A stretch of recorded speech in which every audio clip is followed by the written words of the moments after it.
भिवानी में एनलो ने प्रेस वार्ता कर भाजपा विधायक पर निशाना साधा। नेताओं ने चौटाला शासन को सर्व समाज के सम्मान बताया। वहीं ब्राह्मण विरोधी बयान को एनलो ने पूरी तरीके से गलत बताया। इसके साथ साथ पार्टी ने विधायक से तुरंत माफी की मांग की है। आज का मुख्य एजेंडा सफेदों के विधायक रामकुमार गौतम द्वारा हमारे नेता और मुख्यमंत्री स्वर्गीय चौधरी ओम प्रकाश चौटाला जी के बारे में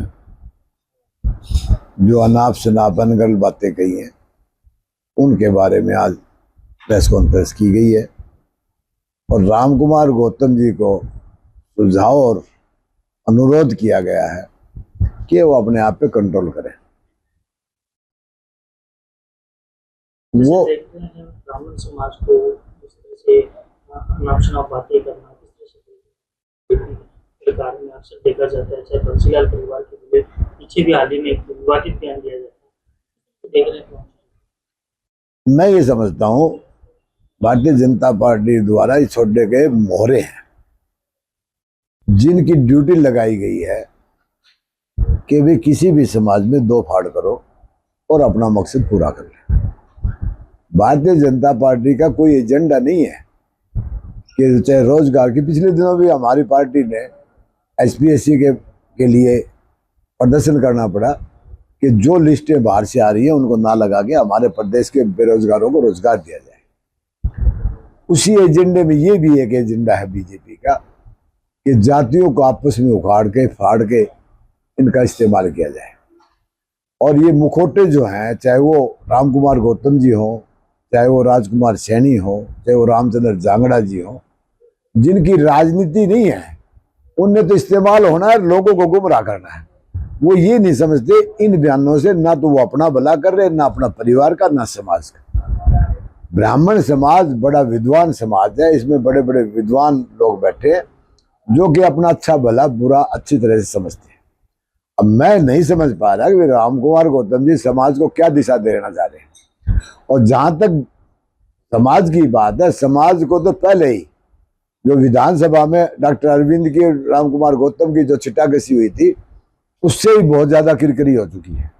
बराए मेहरबानी आगे अपने ये अनर्गल बातें बंद करे और जो इन्होंने कहा है स्वर्गीय चौटाला साहब के लिए, उसको उन शब्दों को वापिस ले, माफी मांगे।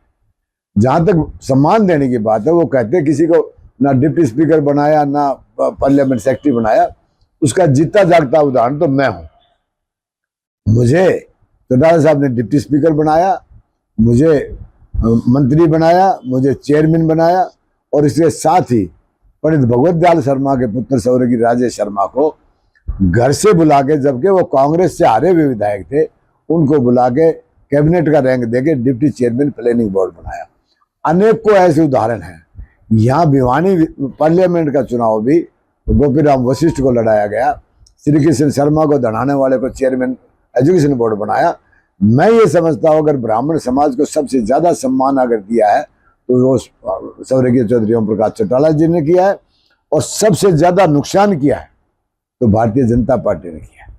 भारतीय जनता पार्टी ने जो हमारे अग्रणी समाज के तो थे ही, चलो पार्टी में भी थे, आज कहाँ है रामविलास शर्मा, कहाँ है रमेश कौशिक, कहाँ है अरविंद शर्मा, जिसको रोहतक से लोगों ने इकट्ठे होकर मेंबर पार्लियामेंट भी बनाया। आज उतना तनाव करके वो अपने कार्य में लग गए, मंत्री बन के बैठ गए।